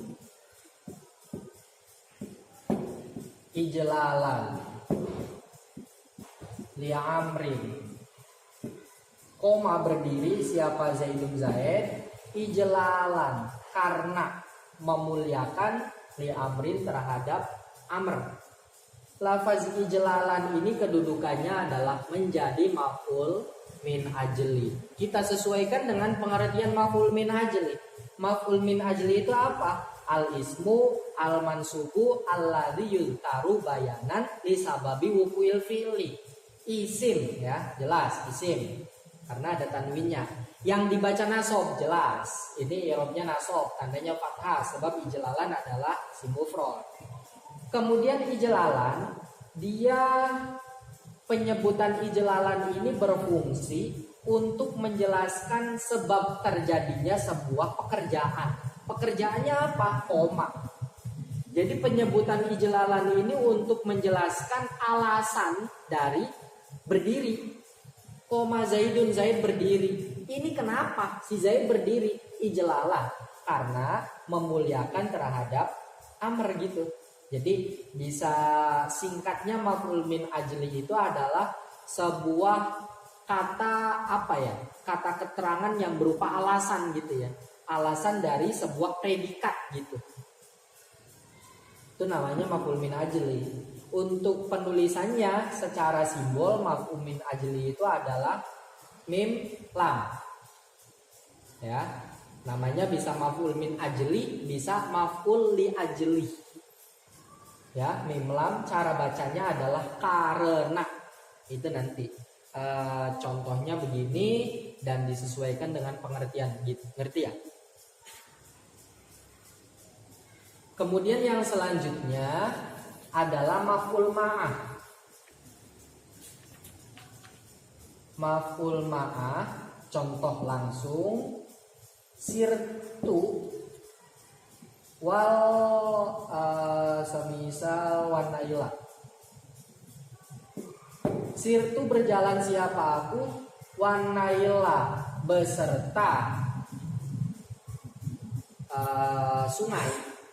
Sirtu berjalan siapa aku, wanaila beserta sungai. Lafaz an-naila kedudukannya adalah sebagai maf'ul ma'ah. Gitu. Maf'ul ma'ah simbolnya adalah mim ain. Cara bacanya adalah beserta atau bersama. Untuk pengertian dari maf'ul ma'ah adalah al-ismu al-mansubu alladzi yuzkaru li bayani man fu'ila ma'ahul fi'lu. Isim ya, jelas. An-naila itu isim. Karena ada alnya. Tanda isimnya maksudnya al. Kemudian dia dibaca nasob jelas, i'rabnya nasob, tanda nasobnya fathah sebab dia isim mufrad. Kemudian penyebutan lafaz an-naila ini untuk menjelaskan untuk menjelaskan terhadap seseorang yang pekerjaan dilakukan bersertaan dengan dia. Penyebutan maf'ul ma'ah adalah untuk menjelaskan seseorang atau pelaku yang bersama-sama mengerjakan sebuah pekerjaan. Begitu maksudnya. Jadi an-naila ini disebutkan untuk menjelaskan sesuatu yang dimana pekerjaan berupa berjalan ini dikerjakan oleh domir tu, oleh saya. Maksudnya mitra gitulah, gampang singkatnya itu adalah mitra. Maf'ul ma'ah adalah mitra. Begitu aja. Atau contoh lain, ini kalau sirtu wan naila emang sedikit membingungkan ya. Nanti dalam praktek maknainya sirtu wan naila itu ya artinya saya berjalan bersama sungai. Maksudnya saya itu berjalan dan perjalanan saya ini selalu berdampingan dengan sepanjang sungai gitu, sehingga seakan-akan saya berjalan dengan sungai gitu. Contoh yang gampang aja nih, sirtu wa zaidan. Sirtu berjalan siapa aku, wa zaidan beserta Zaid.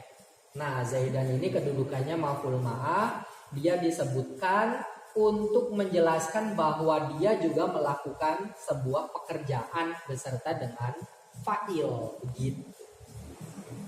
Oke ya, jelas ya. Itu maf'ul ma'ah. Kemudian maf'ul ma'ah sudah. Yang selanjutnya adalah khobarnya kana ya. khobarnya kana, isimnya inna. Ini contohnya diulang lagi. Kana Zaidun qa'iman. Kana ada, siapa Zaidun Zaid, qa'iman adalah orang yang berdiri. Nah, qa'iman ini termasuk isim yang wajib dibaca nasab sebab dia kedudukannya menjadi khobarnya kana. Yang selanjutnya adalah isimnya inna. Contoh, inna Zaidan qa'imun. Inna Zaidan sesungguhnya Zaid itu qa'imun orang yang berdiri. Zaidan ini adalah isimnya inna, qa'imun adalah khobarnya inna. Isimnya inna wajib dibaca nasab gitu. Kemudian yang selanjutnya tawabi'. Tawabi' juga sama seperti dalam bab rofa. Kalau na'at, bedanya kalau dalam bab rofa itu i'rabnya rofa, maksudnya matbu atau lafaz yang diikutinya rofa. Tapi kalau dalam bab nasab yang diikutinya adalah nasab. Misal na'at ya, ro'a itu melihat siapa aku, Zaidan terhadap Zaid, al-akila yang berakal. Ro'a itu melihat siapa aku, Zaidan terhadap Zaid, al-akila yang berakal. Ini al-akila wajib i'rabnya nasab sebab dia menjadi na'at, man'utnya adalah Zaidan. Karena Zaidannya nasab maka na'at yang merupakan tabi' juga harus nasab. Begitupun contoh yang lain, semisal atof.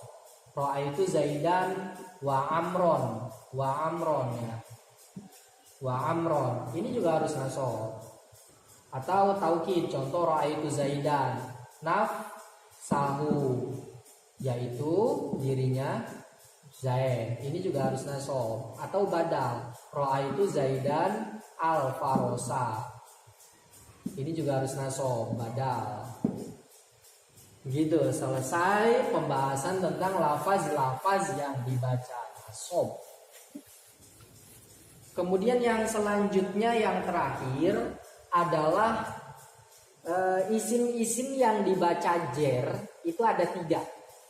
Makhfudotil asma'i, isim-isim yang dibaca jer ada 3.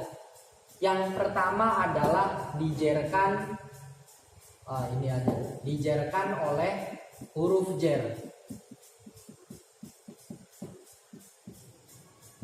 Yang kedua adalah dijerkan oleh idofah. Yang terakhir adalah tabi' pada lafaz yang dibaca jer. Untuk yang pertama, yakni isim yang dibaca jer oleh huruf jer, itu ya seperti contoh marortu bizaidin. Lafaz bizaidin ini namanya majrur atau lafaz yang dibaca jer.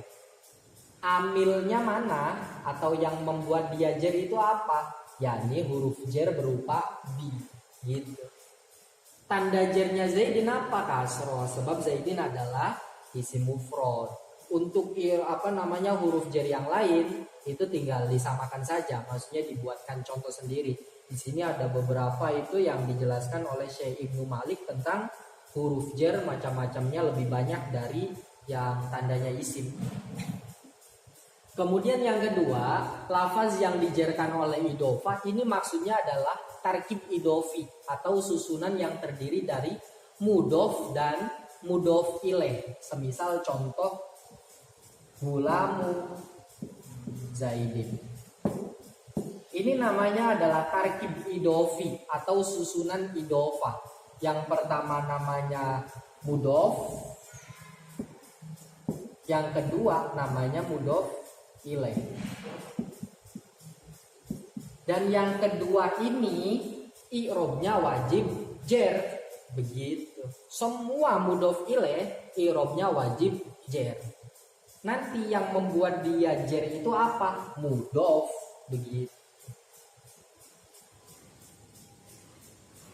Itu ya. Yang kedua, lafaz yang dijerkan oleh mudof atau sebab dirangkai rangkaian idofah. Dan kalau seandainya kita merangkai idofah, itu ada dua yang disebutkan dalam jurumiyah. Ada dua huruf yang dikira-kirakan ketika kita rangkai susunan idofah.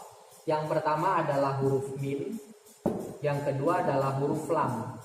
Contoh yang huruf min adalah dalam jurumiyah babu sajin. Ini rangkaian idofah, mudof ya, babu mudof, sajin mudof ilaih. Di antara mudof dan mudof ilaih kita kira-kirakan huruf min atau lam. Babu sajin, pintu milik jati atau pintu dari jati. Dari ya. Berarti dia mengira-ngirakan huruf min gitu. Pintu dari jati. Ya, rangkaian idofah itu ada kalanya mengira-ngirakan min, ada kalanya mengira-ngirakan lam. Kalau yang mengira-ngirakan lam contohnya seperti gulamu zaidin. Ini mudof, ini mudof ilaih. Di antara mudof dan mudof ilaih kita mengira-ngirakan lam. Gulamu zaidin, pelayan milik Zaid. Lamnya bermakna milik. Kalau min bermakna dari gitu. Babu sajin, pintu dari jati. Gulamu zaidin, pelayan milik Zaid. Yang pasti mudof ilaih i'rabnya wajib jer. Kemudian yang terakhir tabi' atau lafaz yang ikut pada lafaz yang dibaca jer, itu yang ada 4 itu. Naat, kemudian atof, kemudian taukid, yang terakhir badal. Tinggal kita sesuaikan contohnya. Contoh nih, marortu bi zaidin. Kita buat naat. Berarti al-akili. Irobnya al-akili adalah jer. Kenapa jer? Karena dia menjadi naat. Naat itu tabi'. Yang namanya tabi' atau naat irobnya harus ikut pada man'ut atau pada matbu' pada lafaz yang diikuti. Karena lafaz yang diikuti ini adalah jer, maka naatnya harus jer. Begitupun atof, taukid, badal, tinggal contohnya disesuaikan. Udah begitu. Ini cuman sekedar teori ringkas ya. Ringkas tapi tidak padat. Maksudnya begitu. Maksudnya kalau pengen lebih detail lagi itu ya bisa di pertemuan-pertemuan selanjutnya atau bisa di kitab-kitab yang lebih luas penjelasannya. Nih, kita praktek ya. Kita praktekkan kitab jurumiyah. Dari semua bab, dari mulai bab kalam sampai akhir. Man qala la ilaha illallah dakhalal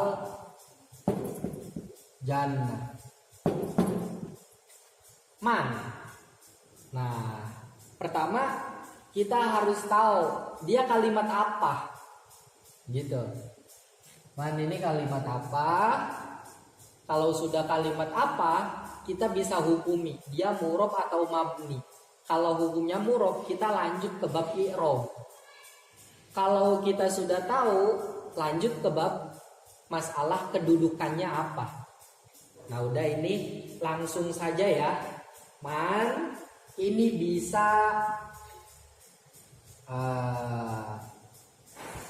apa namanya? Man syartiyah ya. Bisa man syartiyah. Bisa man mausul. Ya, ribet ya kalau dalam praktek mah. Maksudnya ribet itu karena memang kita baru di dasar, belum sampai ke belum sampai ke yang detail-detail begini. Sehingga kalau masih yang dasar ya untuk teori-teori Al-Qur'an, tafsir dan seterusnya ya jangan dulu. Man ini bisa man syartiyah, bisa man mausul. Man ini adalah kalimat isim, gitu. Yang ada dalam jurumiyah itu tentang man ada ya, di amil jawazim ada ya. Amil jawazim itu salah satunya adalah man. Atau lafaz-lafaz yang menjazmkan terhadap fi'il mudhari Itu salah satunya adalah man. Dan man ini termasuk amil jazm yang menjazmkan dua fiil sekaligus. Fiil yang pertama namanya fiil syarat, fiil yang kedua namanya fiil jawab atau fiil jaza gitu. Sehingga man kalau seandainya amil jawazim, kita statuskan amil jawazim, dia namanya adalah man syartiyah. Dan dia merupakan kalimat isim. Udah, man ini kalimat isim.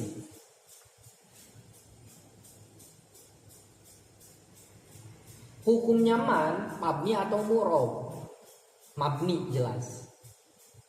Karena yang namanya syartiyah itu adalah sebuah makna yang menjadi identik atau ciri khas huruf. Nanti dalam alfiyah itu ada keterangan tentang wal ismu minu murobun wa mabni li syabahin minal hurufi mudni gitu ya. Kalimat isim ada yang murob, ada yang mabni. Kenapa kalimat isim mabni? Karena serupa dengan huruf. Keserupan dengan huruf itu ada kurang lebih 4 ya. Pertama dari cetakan, kedua dari makna. Nah, man syartiyah ini serupa dengan huruf dari segi makna. Karena yang namanya syartiyah ini merupakan makna yang dicetak untuk huruf.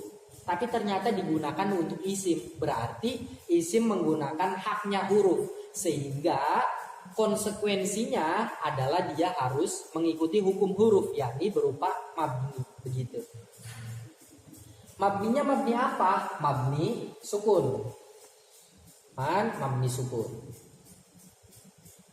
Sehingga nanti tidak ada pembahasan tentang i'rab karena sudah selesai di pembahasan dia adalah mabni. Kemudian kita beralih ke pembahasan tentang kedudukan. Kedudukan man itu sebagai apa? Sebagai mubtada.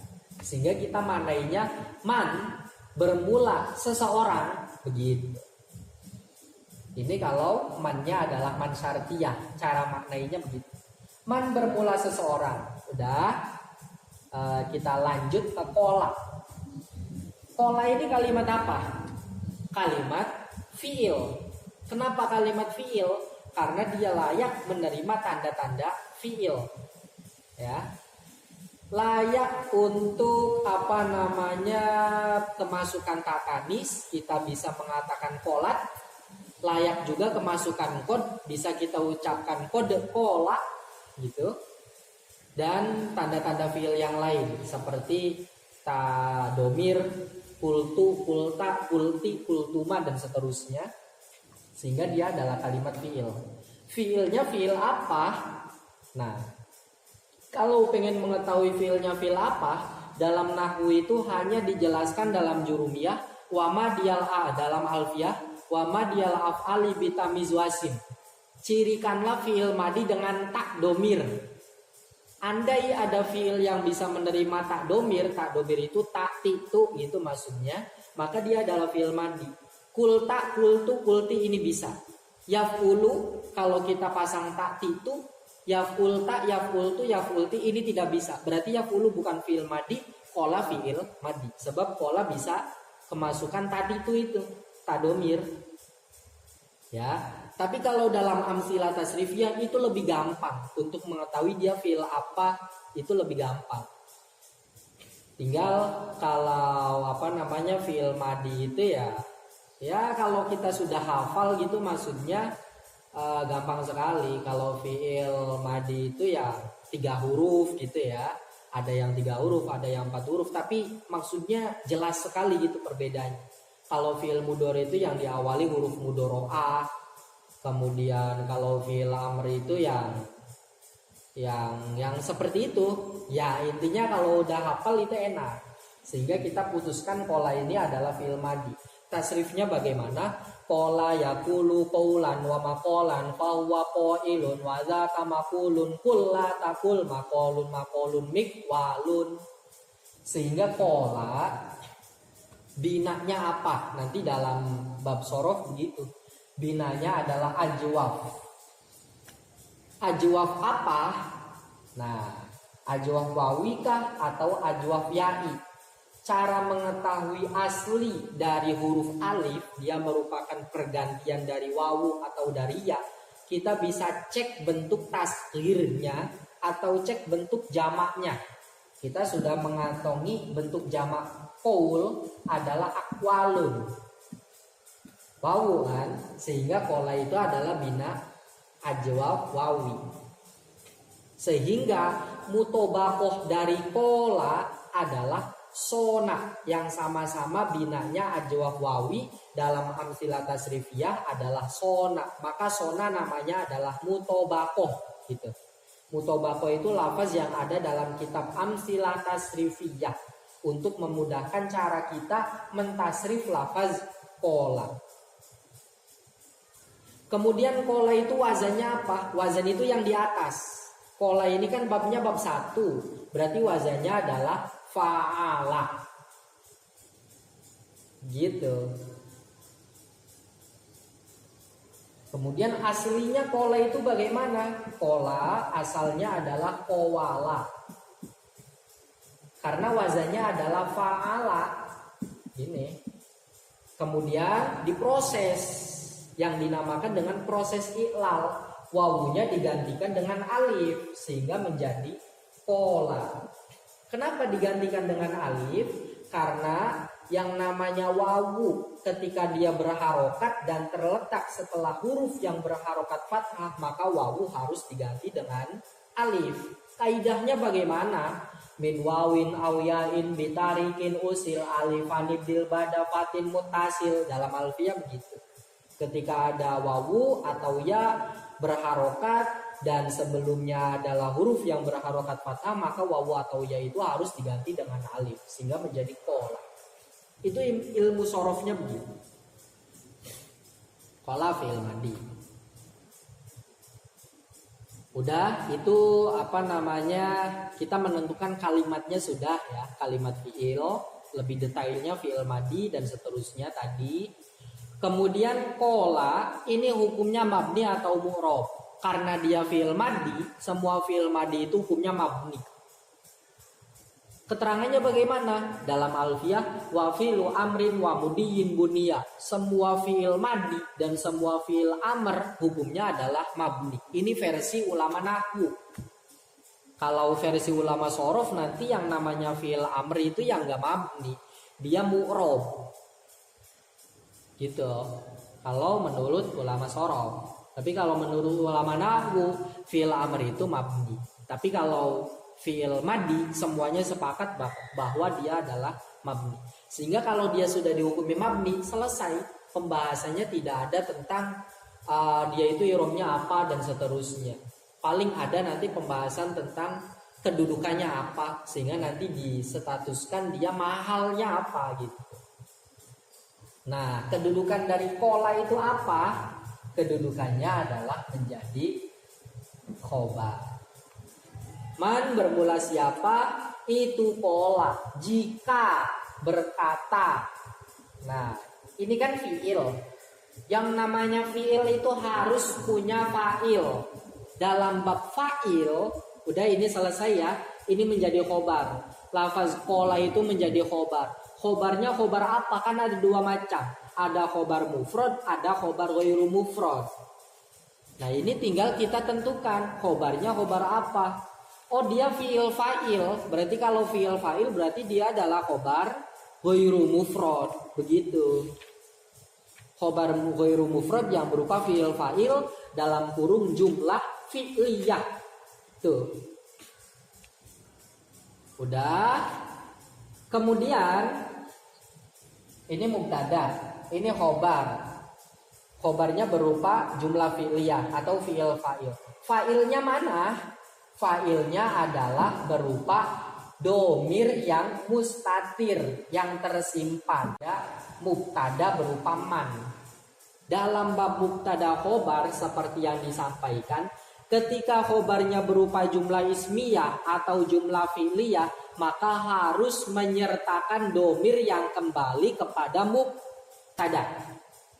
Begitupun ini, kola itu menjadi khobar ghairu mufrad berupa jumlah fi'liyah, maka dia harus menyertakan domir yang kembali kepada mubtada.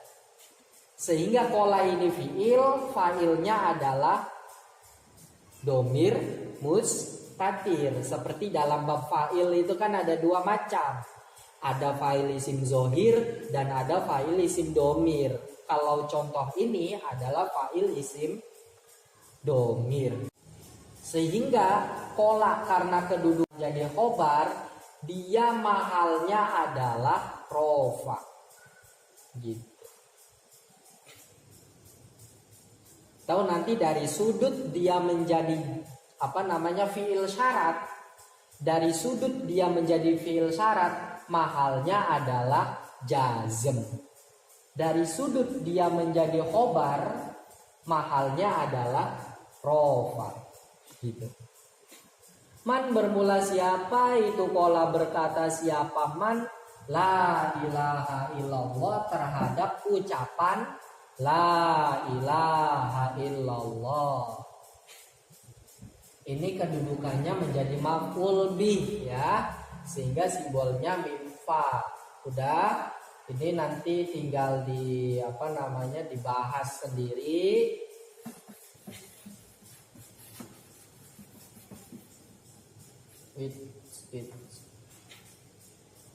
La ini kalimat apa kan? Dia kalimat huruf. Kenapa kita katakan kalimat huruf? Sebab la tidak layak menerima tanda-tanda isim ataupun tanda-tanda fiil. Sehingga la adalah kalimat huruf. Nah, karena kalimat huruf maka hukumnya adalah mabni. Wa kullu harfin mustahikun lil bina. Semua huruf hukumnya adalah mabni. Lah ini yang ada dalam pembahasan yang barusan tadi ya, tentang la linafil jinsi itu, la yang menasobkan terhadap isim nakiroh. Kemudian ilaha. Ilaha ini kalimat apa? Kalimat isim. Tandanya apa? Dia bisa berirob jer. Bisa kita masukkan huruf jer semisal biilahin. Ini bisa. Ya, dia kalimat isim ilah. Isimnya isim apa? Udah, kalimatnya kalimat apa itu udah selesai, bab kalam. Kemudian secara i'rob. Ilaha ini i'robnya apa? I'robnya adalah nasob. Tanda nasobnya ilaha itu apa? Fathah. Sebab ilaha adalah isim mufrad. Gitu. Kemudian secara kedudukan ilaha ini menjadi apa? Menjadi isimnya la. Yang pembahasan la itu bahwa la menasobkan isim nakiroh kan. Nah ilaha ini isim nakiroh yang dinasobkan oleh la. Kedudukannya menjadi isimnya la. Isimnya la itu i'robnya harus nasob. La ilaha mananya tidak ada Tuhan itu maujudun. La ini menasobkan isim nakiro berupa ilaha dan merofakan khobar yang dibuang berupa maujudun. Gitu. Kemudian illallah. Nah ini istisna ini. Ilahnya adalah adat istisna ya, alat yang untuk mengecualikan. Allah ini adalah namanya mustasna atau lafaz yang dikecualikan. Sehingga mustasna dengan illah, kita kembali ke bab mustasna. Kalau seandainya terletak setelah kalam yang tam dan mujab, dia wajib nasob. Seandainya dia terletak setelah kalam yang tam tapi manfi, dia boleh nasob menjadi mustasna, dia boleh juga menjadi badal. Seandainya menjadi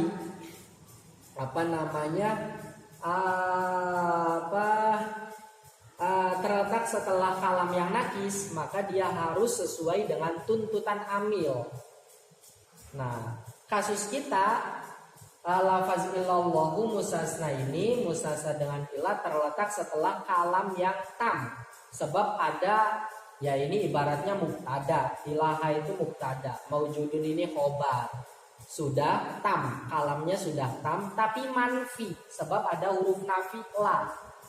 Karena setelah kalam yang nafi, ya, tapi dia adalah kalam yang tam, kita boleh menjadikan ilallah sebagai mustasna, berarti kita baca nasab. La ilaha illallah. Atau kita baca rofa, bisa dijadikan badal. Badal dari mahalnya lafaz ilaha. Sehingga kita bacanya illallah. La ilaha illallah. Bisa badal, bisa mustasna. Bisa baca la ilaha illallahu, bisa baca la ilaha illallah. Begitu. Ilahnya ini kalimat huruf, Allahunya ini kalimat isim. Kemudian dakhola. Dakhola ini kalimat apa? Kalimat fi'il. Dakhola ya dukhulu dukhulan wa madkholan fahuwa dakhilun. Wadaka madkhulun udkhul la tadkhul madkholun midkholun. Bab 1 ya. Mutobakohnya adalah nasoro. Dakhola ini adalah fi'il madi. Kemudian fi'il madi itu hukumnya mabni. Kemudian kedudukan dari dakhola adalah menjadi jawab. Menjadi fi'il jawab dari man syartiyah. Sehingga mahalnya adalah jazm. Sebab menjadi fi'il jawab. Dakhola maka masuk siapa man. Ini fa'ilnya fi'il dakhola. Fa'ilnya berupa fa'il isim dhamir. Al jannata ke dalam surga. Ini kedudukannya menjadi maf'ul bi. Irobnya nasab. Tanda nasabnya fathah. Sebab al jannata adalah isim mufrad. Itu ulasan ya kurang lengkap ya. Kalau pengen dilengkapkan itu ya silakan dengan mengkonsumsi teori yang ada dalam jurumiyah. Satu kalimat itu bisa menghabiskan lumayan banyak waktu, apalagi satu rangkaian begini bisa menghabiskan ya berjam-jam gitu. Ketika kita tuntaskan dari segi ilmu nahwu dan ilmu sorofnya. Udah ya, wallahu a'lam bishawab, lahumul Fatihah. A'udzubillahi minasyaitonir rajim.